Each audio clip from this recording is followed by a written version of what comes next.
하나의 예화를 먼저 말씀드리겠습니다. 오늘 요한복음 11장 강의인데요. 어떤 목사님이 설교 시간에 말씀을 잘 전하셨습니다.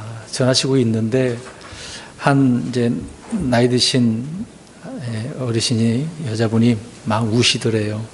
정말 은혜 받았나 보다. 그래서 말씀을 마치고 물어봤습니다. 왜 이렇게 눈물을 흘리셨는가? 목사님, 죽은 남편이 생각나서 눈물이 났습니다. 그러는 거예요.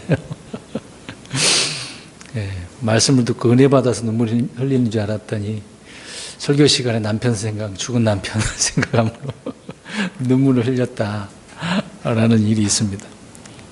그게 제가 청년 때 들었던 이야기이긴 하는데요. 참 우리가 주님의 말씀으로 정말 은혜에 넘쳐서 눈물을 흘리면 감격이 막 흘러나올 때 얼마나 좋겠습니까? 왜 이런 말씀을 하냐면 오늘 예수님께서도 우셨다라고 말씀합니다. 예수님께서 왜 어떤 눈물을 흘리셨을까? 사람마다 자기만의 그런 일이 있어서 눈물도 흘리고 그럴 테지만 우리는 그리스도인으로서 어떨 때 어떤 눈물을 또 흘려야 될 것인지 우리 예수님을 통해서 살펴보려고 합니다. 오늘 몇 구절 읽었었는데요. 35절에 보면 예수님께서 우시더라. 굉장히 짧죠? 몇 마디 안 되어 있는 그 내용 중에 예수님께서 우셨다라고 말씀을 하고 있습니다. 이 부분에 있어서 매우 짧은 구절이지만 많은 것을 생각해 보는 거죠. 성경에는 이것뿐만 아니라 누가복음 19장 42절에도 예루살렘을 보시면서 우셨다라고 하는 내용이 있습니다. 왜 여기에서 이렇게 슬피 우셨다라고 말씀을 하겠습니까? 주님께서 우신 그 이유, 사람들의 불신으로 인해서 그들이 이제 당할 심판과 저주를 보시면서 우신 것이죠. 예루살렘이 멸망하는 것도 그렇고 오늘 본문에 나온 이 사건 내용을 통해서도 주님의 눈물은 정말 우리에게 의미심장한 그런 말씀으로 다가오고 있습니다. 마땅히 피할 수 있고 피할 길을 가르쳐 주었습니다마는 그들이 믿지 않음으로 인해서 받게 될 그 심판의 결과를 보시고서 이렇게 주님은 우신 것이죠. 주님의 눈물과 울음은 우리의 눈물과 울음을 어떻게 보면 이 구절을 통해서 뚝 그치게 할 수도 있는 부분이 아니겠습니까? 우리 한 절씩 이제 살펴보겠습니다만은 25절, 26절 잠깐 보시면 나는 부활이요 생명이니 나를 믿는 자는 죽어도 살겠고 누구든지 나를 믿는 자는 결코 죽지 아니하리. 이것을 내가 믿느냐? 이렇게 마르다에게 말씀을 하십니다. 여기서 주님께서는 나는 부활이요 생명이라고 그랬습니다. 이제 이 부분에 이제 중요한 부분이 있습니다. 누가 부활이고 생명이라고요? 주님이 부활이고 생명이십니다. 주님께서는 자기 자신을 이렇게 부활이고 생명이라는 사실로 선포하고 계시는 거죠. 이 세상 그 누구도 죽음을 이기는 자가 어디 있겠습니까? 또 부활이라고 하는 다시 산다라고 하는 것은 말로 표현할 수가 없죠.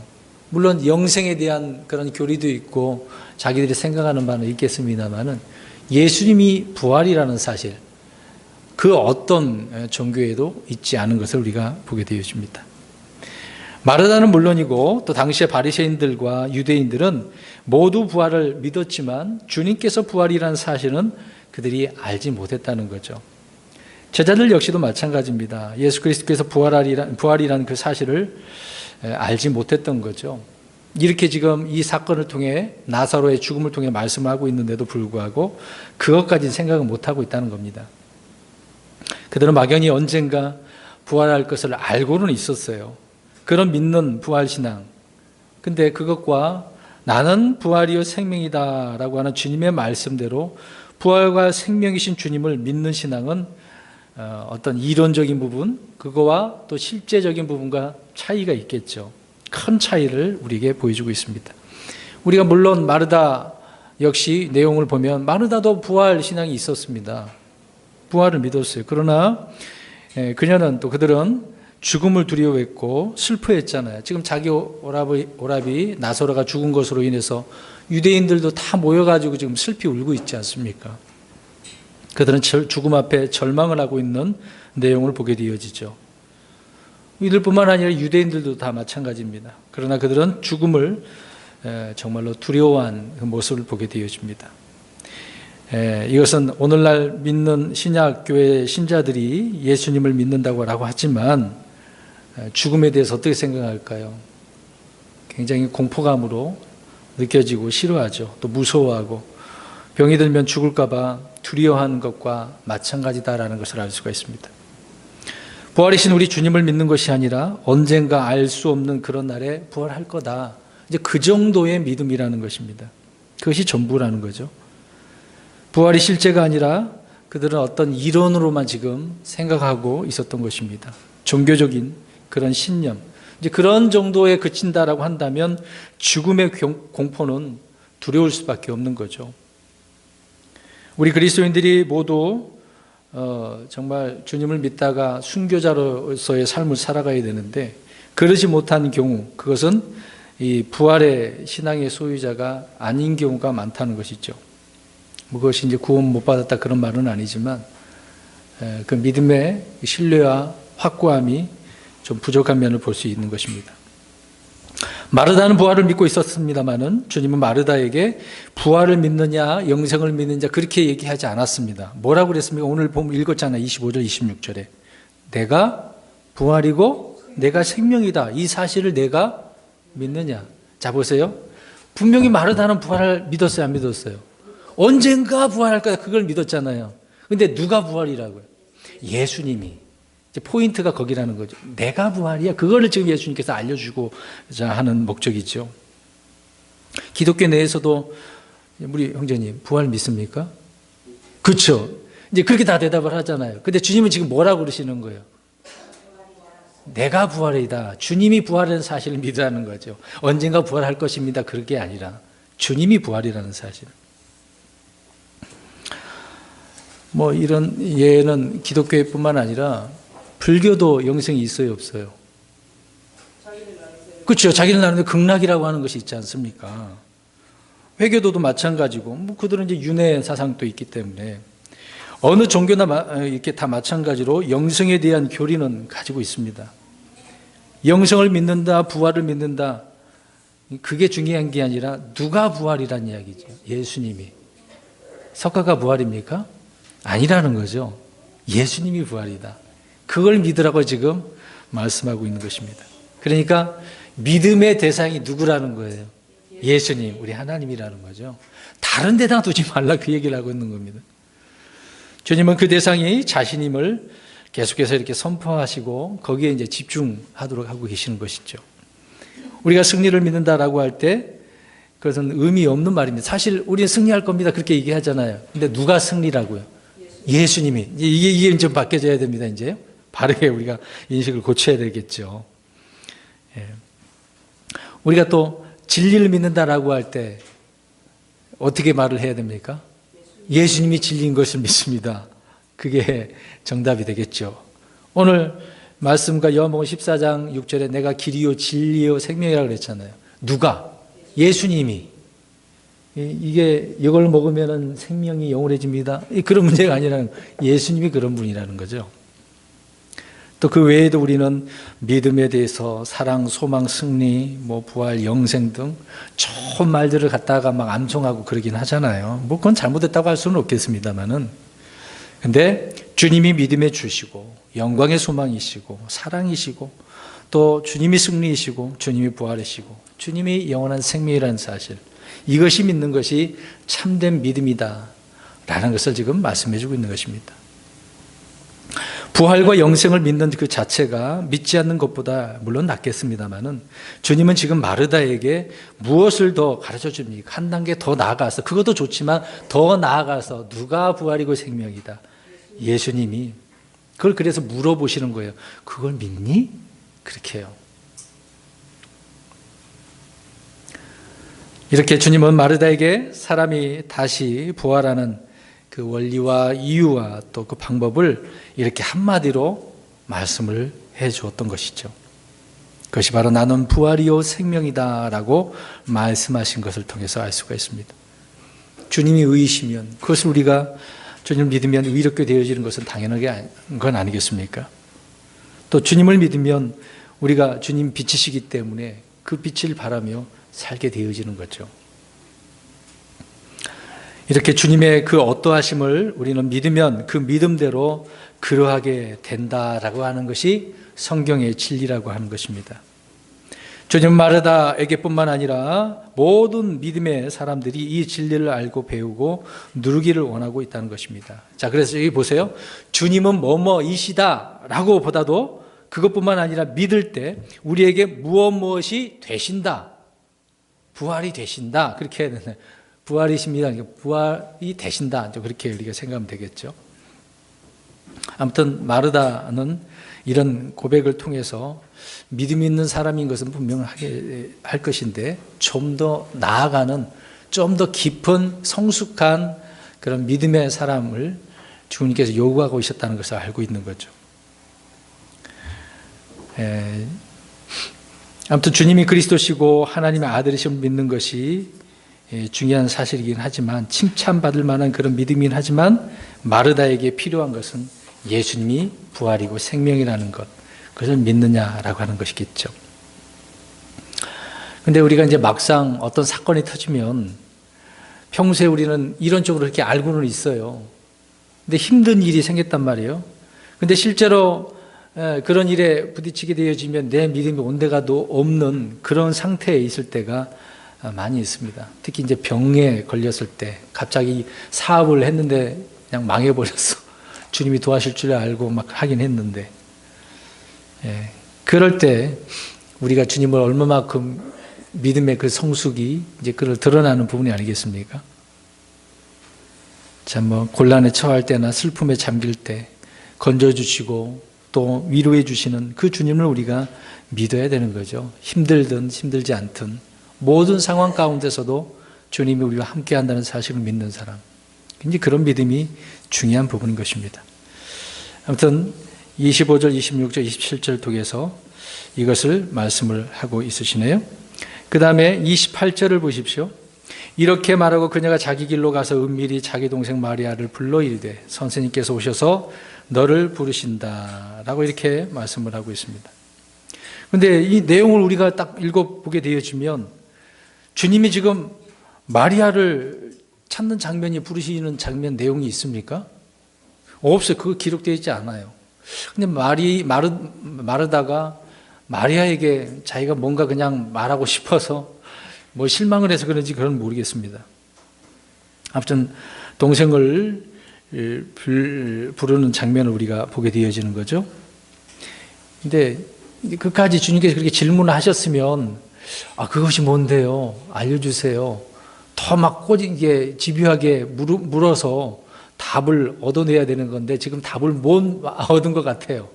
내가 나를 믿느냐 그렇게 했는데 무슨 말을 못한 것 같아요. 그래서 뭔가 답변을 못하니까 답을 얻지 못하고 동생에게 지금 가서 야 주님 널 부르셔 가봐 이런 식으로 말한 것처럼 보이는 거죠. 그 다음 29절 30절 보십시오. 그녀가 그 말을 듣고 급히 일어나 그분께 가더라. 이제 예수님께서는 아직 고을로 들어오지 아니하시고 마르다가 그분을 맞이하던 곳에 계시더라. 이 말을 듣고 이제 마리아가 급히 이제 나가게 되어지죠. 근데 여전히 예수님은 고을로 들어오지 아니하시고 거기에 계셨음을 알 수가 있습니다. 근데 마리아가 급히 나가는 것을 볼 때 이것을 잠깐 생각해 보면 즉각적인 반응 아닐까요? 주님이 부르시는데 여러분 어떻게 하시겠습니까? 지금 밖에 대통령이 왔다 그러면 대통령이 왜 와? 그러면 다 일어나고 나가 보실걸요? 근데 주님이 오셨다라고 한다면 주님이 여기 왜 오시는데 쳐다도 안 보시고 그럴 분들이 있을지도 모르겠습니다. 여기서 지체 없이 곧바로 나간 마리아의 즉각적인 반응을 우리가 보게 되어지죠. 주님께서 뭔가 부르신다라고 한다면 물론 마리아가 진짜 그렇게 했는지 모르겠습니다만은 또 부르신다고 하니 마리아의 입장에서는 거기에 응답을 즉각적으로 드러낸 것이죠. 아무튼 이런 부분에 있어서 훌륭한 그런 믿음의 자세를 보여주고 있습니다. 31절. 그때 마리아와 함께 집에 있으면서 그녀를 위로하던 유대인들은 그녀가 급히 일어나 나가는 것을 보고 그녀가 무덤에서 슬피 울려고 무덤에 간 다음에 그녀를 따라가니라. 사람들 놀랬죠. 마리아가 이제 더 이상 주체할 수 없어서 나가서 펑펑펑 울라고 나갔나 보다. 같이 이제 가보는 거죠. 따라갔습니다. 어떻게 보면 당시 유대인들이 그들의 이제 풍습을 보게 되어지죠. 우리나라도 그렇지 않습니까? 애곡해주는 그런 경우도 있는데 이스라엘도 이제 그런 면이 있었거든요. 돈 받고 우는 사람도 있었습니다. 하여튼 뭐 이런 풍습은 전통은 뭐 나쁘다고 할 수는 없겠죠. 슬픔이 있으면 같이 위로해주고 또 즐거운 일 있으면 즐거워해주는 거 좋겠죠. 그래서 바울 사도는 이런 면에 있어서 로마서 12장 15절에 기뻐하는 자들과 함께 기뻐하고 슬피 우는 자들과 함께 슬피 울라라고 말씀을 하고 있습니다. 믿음의 형제 자매들 안에서 서로 간에 이런 믿음을 통해 희로애락을 공유할 수 있는 참 좋은 점이 우리가 여기서 엿볼 수가 있죠. 그래서 형제들이 당하는 고난을 자신의 고난처럼 생각하는 그런 지체의식이 오늘날 신약교회 성도들에게도 필요한 것입니다. 팔이 아프면 팔만 아프다고 하지는 않잖아요. 온몸이 아픈 거 아닙니까? 머리에 감기 걸려서 머리 두통이 있다고는 머리만 아픈 게 아니에요. 온몸이 아픈 거거든요. 그런 것처럼 한 지체가 고통을 받으면 모든 지체가 고통을 받는다고 바울이 고린도전서 12장에서 말씀을 하고 있습니다. 아무튼 유대인들은 마리아와 함께 이렇게 집에 있어서 문상을 치르고 같이 나흘이나 장사한 지 나흘이나 됐지만 같이 있는 것을 보게 되어지죠. 아무튼 그들은 이제 무덤으로 가는 줄 알고 따라 나가는 장면이죠. 근데 마르나는 예수님이 유대인들의 배척을 받고 위험에 처하는 것이 싫어서 이렇게 마리아에게 은밀히 이렇게 주님을 만나도록 말은 한 것처럼 보이긴 하지만 아무튼 45절에 보면 이것을 통해서도 지금 같이 여기 참석하고 있는 유대인들도 주님의 영광을 어떻게 하는 장면이 됩니까? 보는 장면을 목격하게 되어지죠. 그것도 뭐 나쁘다고 할 수는 없는 일이지만 잘된 일인 것입니다. 계속해서 32절 보시면 그때 마리아가 예수님이 계신 곳에 와서 그분을 보고 그분의 발 앞에 엎드려 그분께 이르되 주여 주께서 여기 계셨더라면 내 오라버지가 죽지 아니하였으리이다. 마르다가 했던 말을 마리아도 지금 하고 있는 거죠. 생각과 말도 같은 장면이 보긴 하는데 근데 둘 다 지금 틀리게 말한 부분은 아닙니다. 진짜 예수님이 그 당시에 죽기 전에 계셨으면 어떻게 됐을까요? 왜 안 죽었죠? 그 말은 틀림없는 말이죠. 예. 뭐 올바른 말을 하긴 했습니다. 그리고 거기에 마리아가 주님 안에 엎드려서 간청을 하죠. 경배자의 모습을 보여주고 있습니다. 뭐 간단한 장면이니까요. 33절 보십시오. 그러므로 예수님께서 그녀가 우는 것과 또 그녀와 함께 온 유대인들도 우는 것을 보시고 영으로 신음하시며 괴로워하시고 예수님께서 영으로 신음하시고 괴로워하셨네요. 마리아도 울고 마리아를 위로하러 따라온 그 유대인들도 지금 울고 있는 장면을 한번 보세요. 얼마나 막 슬피 울었는지 그 장면을 보시면 되겠습니다. 생각해 보세요. 이들은 진정으로 나사로의 죽음을 슬퍼하고 그 가정의 슬픔에 동참하고 있는 것을 보게 되어집니다. 우리 주님은 이들의 우는 것을 보시고 영으로 신음하시고 괴로워하셨다고 말씀을 하고 있습니다. 자, 여기서 잠깐 생각해 볼 문제는 영으로 신음하시고 괴로워하셨다고 말씀하고 있네요. 아니 우리 몸만 그럴 줄 알았죠. 근데 아니 우리 혼도 전체를 느낀다고 하거든요. 누가복음에 보면 부자가 죽어서 지옥에 갔는데 다 경험해야 하네요. 보기도 하고 뜨거움도 경험하기도 하고 물을 좀 적셔달라고 하기도 하고 그러잖아요. 말도 할 줄도 알고 혼이 지옥에 간 것이었거든요. 그런데 오늘 영이 그렇다고 이야기합니다. 영은 혼과 마찬가지로 살아있고 감정이 있고 지각이 있기 때문에 그래요. 영은 지성과 이성과 감성이 다 있는 것입니다.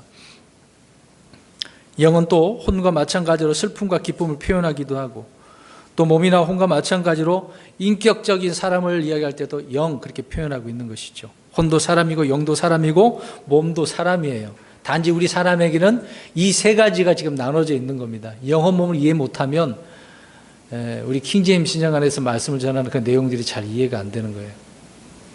혼도 사람이고 영도 사람이고 몸도 사람이다. 그러니까 예수님도 지금 그 영이 사람이기 때문에 어떻게 하고 계시고 있는 거예요? 신음하시고 괴로워하고 있다. 그리고 또 영은 기도하고 찬양하고 감사할 수 있는 게 영이거든요. 우리는 거듭난 영으로 하나님께 찬양하고 감사하기도 하고 교제 나누기도 하고 영광 돌리는 것입니다. 우리의 몸으로는 안 돼요. 아직 이 몸이 구속받지 못해서 안 되는 겁니다. 영으로 기뻐하고 슬퍼하고 괴로워하는 것을 보게 되죠. 그리고 또 영으로 알고 영으로 섬기고 영으로 노래하는 것입니다.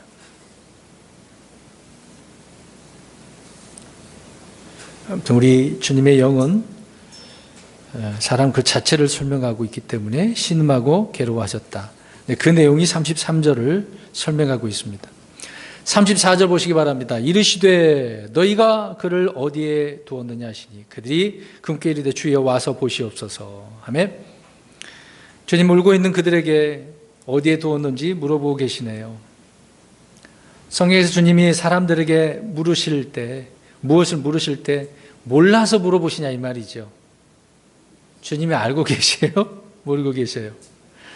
정보를 얻기 위해서 그런 경우는 없습니다. 주님은 묻기 전에 다 아시고 묻지 않으셔도 이미 무덤 앞으로 가실 수 있는 그런 분이시죠. 그러나 주님은 물어보셨어요. 아담에게도 어디 있는지 아시면서도 아담아 내가 어디 있느냐 그렇게 물으십니다. 가인에게도 그러지 않았어요. 내 아와 아벨이 어디 있느냐 아시면서도 우리에게도 마찬가지로 부르시고 물어보시고 그러십니다. 그런데 우리는 대답을 잘해야 됩니다. 핑계대거나 아담처럼 하나님께서 주신 이 여자 때문에 내가 그랬는데요. 그런 핑계대지 마시고 있는 그대로 변명하지 말고 숨길 필요도 없이 그대로 저 여기 있습니다. 그래야 되겠죠. 사람들이 주님께서 물어보실 때 주여 와서 보시옵소서 여기에 묻혀 있습니다. 그렇게 설명을 하고 있는 것입니다. 그럴 때 이제 주님께서 35절에 어떻게 하셨어요? 예수님께서 우시더라. 주님께서 우신 장면이 여러 번 나오죠. 누가복음 19장 41절에도 나오고 히브리서 5장 7절에도 설명을 해주고 있습니다. 주님은 똑같은 사람의 모습으로 오셨기 때문에 그렇게 우신 장면을 보게 되는데요. 사랑하는 친구의 죽음에 대한 슬픔은 마르다와 마리아보다 더하신 것을 우리가 보게 되어집니다. 주님은 죄에 대한 결과로 사망이 찾아온 것과 그 사망이 사람들을 슬프게 이렇게 몰아넣고 무기력하게 하는 그런 현실에 대해서도 우신 것이죠. 지금 사람들이 지금 다 슬퍼하고 있잖아요. 그 장면 생각해 보세요. 이미 무덤에 가 있는데도 불구하고 참 죄로 인해 사망의 고통을 겪는 이런 사실. 그래서 거기 이런 사망의 고통을 슬퍼하지 말라고 주님이 오신 거고 또 자기 자신을 오늘 뭐라고 하셨습니까? 내가 부활이고 생명이야.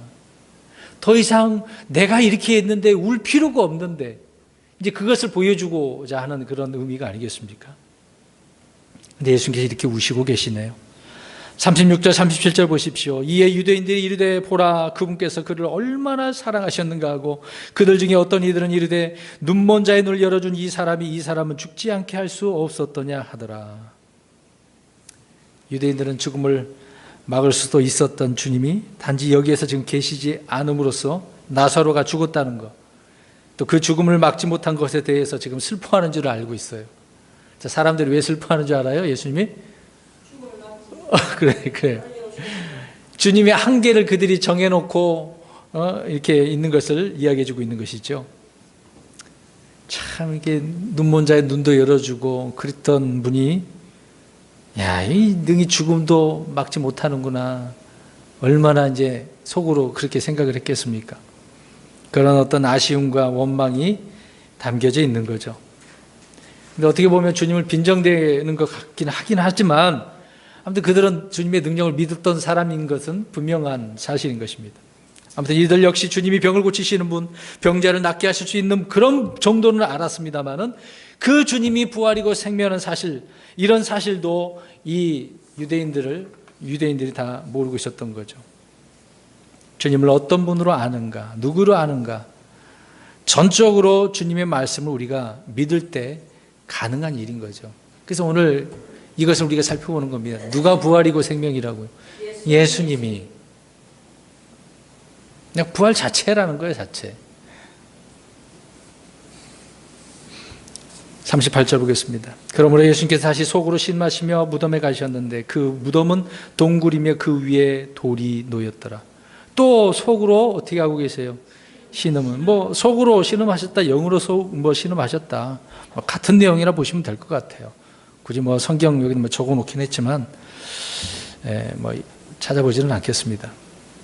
하여튼 여기서 속으로 신음하신다라고 하는 것은 우리의 영이 신음한다라고 하는 그런 표현도 될 수도 있겠죠.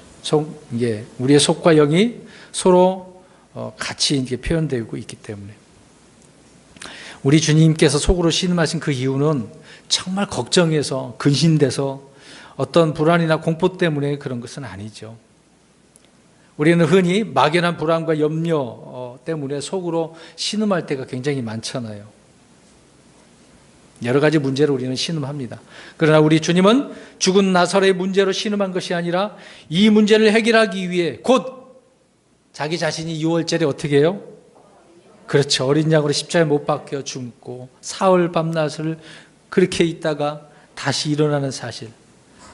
나사로에 대한 이런 부분을 보여주고 있지만 실제적으로 누가 그렇게 하실 분이니까? 예수님이. 얼마나 슬퍼하셔서 그렇게 우셨겠습니까? 그런 상황을 한면적으로 또 한편적으로 설명을 해주고 있는 거죠. 39절입니다. 예수님께서 이르시되 돌을 옮겨 놓으라 하시매 죽은 자의 누이 마르다가 그분께 이르되 주여 그가 죽은 지 나흘이 되었으므로 지금은 그에게서 냄새가 나나이다 하니. 참 이 장면을 보십시오.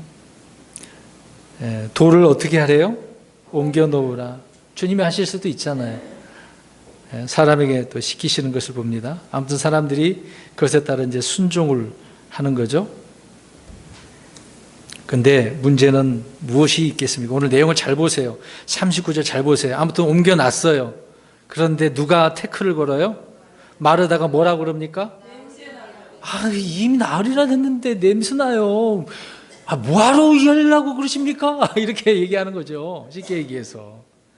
결정적인 순간에 순종하는 대신 딴지를 걸고 있어요. 여러분 어떻습니까? 우리가 결정적인 순간에 이런 믿음을 표현할 때가 있지 않나요? 죽어서 냄새나는 사람의 문을 도대체 왜 열라고 하는 거야? 끝났는데 뭐하러 옮기려고 이렇게 말을 합니까? 참 주님의 영광을 가리우는 말의 표현 아닙니까? 요새 뭐 현대 교인들 뭐 많이 표현하잖아요. 주님께서 우리에게 감동도 주시고 은혜를 주시는데도 불구하고 효과가 없을 것 같아. 안 될 것 같은데? 그건 누구 생각이에요? 그렇죠. 자기 자신이 스스로가 제한을 해버리는 거죠. 물론 나는 안 돼. 근데 누구는 됩니까? 예수님은. 불순종하고 있는 장면을 보게 되어집니다. 하나님을 믿지만 자신의 생각과 판단에 좀 기준에 어긋나 그러면 쓸모없고 잘못된 일이라고 생각을 하는 거죠. 그런 사람들이야말로 주님의 능력으로 일하는 그런 법을 배우지 못했기 때문에 그래요. 그러니까 일을 할 때는 자기 힘으로 한 거예요. 주님의 능력으로 한 게 아니거든요. 교회에 어떤 행사를 치르더라도 믿음으로 하는 것과 그렇지 않은 것이 있거든요. 안 되는 경우라고 사람들은 아예 포기를 하고 작년에도 안 됐는데 올해 또 그렇게 해봤자 소용이 없을 것 같은데 믿음 없는 사람은 그렇게 말을 합니다. 그럼 믿음 있는 사람은 하나님께서 함께 하시고 하나님께 인도하실 건데 왜 이게 안 된다고 그러지? 이런 서로 생각에 많이 믿음의 차이가 있는 거죠. 주변에 그런 일들 많이 있을 겁니다. 뭐 어느 진영 안에도 믿음에 대한 부분은 확연하게 차이가 있을 수 있는 거겠죠. 오늘 마르다는 돌을 왜 옮기는 식으로 이미 뭐 냄새가 나는 상태인데 썩었는데 굉장히 안 좋게 이야기를 하고 있는 거죠. 우리는 주님의 능력으로 일하는 그런 법을 배워야 됩니다. 여러분 어떻습니까? 마르다처럼 그런 경우가 있지 않으시나요?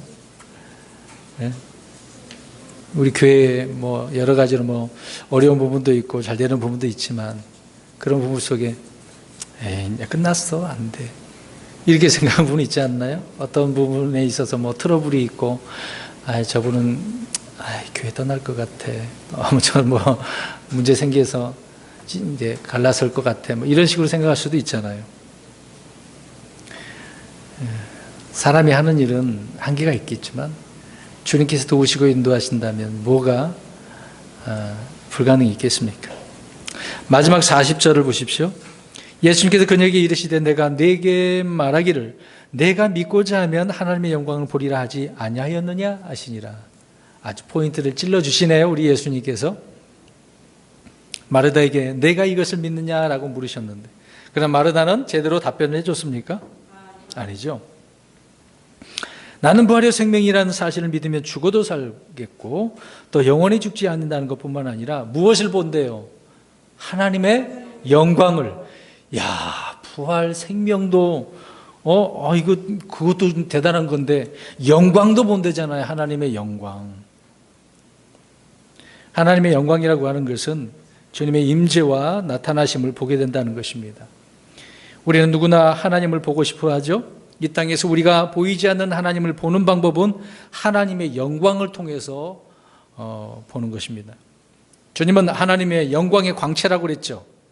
우리 보겠습니다. 히브리서 1장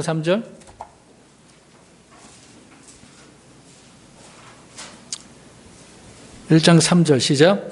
하나님의 영광의 광채시요 그분 자체의 정확한 형상이시며 자신의 권능의 말씀으로 모든 것을 떠받치시는 아들께서 친히 우리의 죄들을 정결하게 하신 뒤에 높은 곳에 계신 존엄하신 분의 오른편에 앉으셨니 하나님이라는 거죠. 예수님이. 근데 하나님의 영광의 광채시절이잖아요.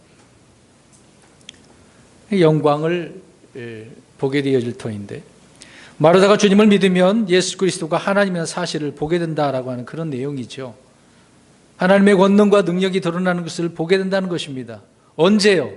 십자가에 죽으실 때.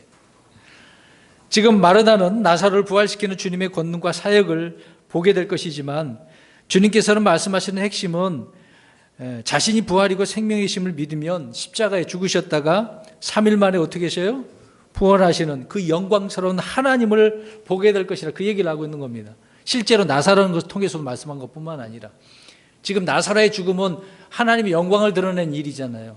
나사로가 살아났다는 그 영광을 말하는 것이 아니란 말입니다. 그는 당시 유대인들이 살아나시고 대단한 거잖아요. 하나님의 자신을 설명하고 있는 것이죠. 주님의 그 영광은 부활 때에 드러나는 겁니다. 부활. 마르다는 오라비가 무덤에서 살아나는 그 기적보다 훨씬 더 큰 영광, 즉 죽음에서 스스로 부활하사 동굴에서 나오시는 그 주님을 볼 것이라는 것. 내가 믿으면 그런 거예요. 믿으면 볼 것이다. 저와 여러분은 이제 주님을 이 부활하신 것을 믿으시니까 나중에 저와 여러분이 부활하거나 공중으로 들림받을 때 어떻게 돼요? 그 영광을 보는 거예요. 주님을 보는 거죠. 엄청나죠. 이미 주님께서 그 영광을 다 이루신 거. 우리의 영적 생활의 핵심이 바로 이것입니다. 주님이 주신 말씀을 어떻게 하는 거예요? 믿는 거예요. 믿고 순종하는 거죠. 환경이나 자신의 어떤 생각이나 무엇이 아니라 하나님의 말씀만을 믿는 것이 참된 믿음이라고 하는 거죠. 믿을 때 무엇을 보게 된다고요? 하나님의 영광을 보게 되는 거예요. 그러니까 삶 속에서 이번 한 주간 동안 이런 영광을 좀 보셔야 되지 않겠습니까? 그냥 먹고 사는데 바빠가지고 힘들게 일하거나 집에 오면 힘들다 잘 버리고 또 일어나고 아침이나 또 갔다가 오고 세상에 치우치는 우리의 삶을 한번 보시기 바랍니다. 물론 직장 생활을 하면서 힘들고 어려운 부분이 있겠지만 사업장에서도 그 순간순간 하나님의 영광을 한번 생각을 해보세요. 어떻게 드러나는지. 눈에 보이지 않는 보는 것만 생각하지 말고 눈에 보이지 않는 것이 있을 거 아닙니까? 하나님께서 일하시고 어떻게 우리의 사업장을 인도하시고 내가 직장에서 하나님께 나를 통해서 어떻게 영광을 드러내시는지. 물론 바르게 살면. 사랑하는 성도 여러분, 오늘 주님께서는 우셨어요. 백성들의 그 슬픔과 또 많은 사람들이 심판받게 되어질 그런 부분, 죽음에 대해서. 그럼에도 불구하고 주님은 자신이 부활이고 생명이라는 것을 믿느냐라고 했습니다. 사랑하는 성도 여러분, 이 부활이신 주님, 그 부활의 권능을 믿음으로 이번 한 주간 동안에도 하나님의 영광을 보고 경험하고 영광 돌리는 저와 여러분의 삶이 되시기를 주의 이름으로 축원합니다.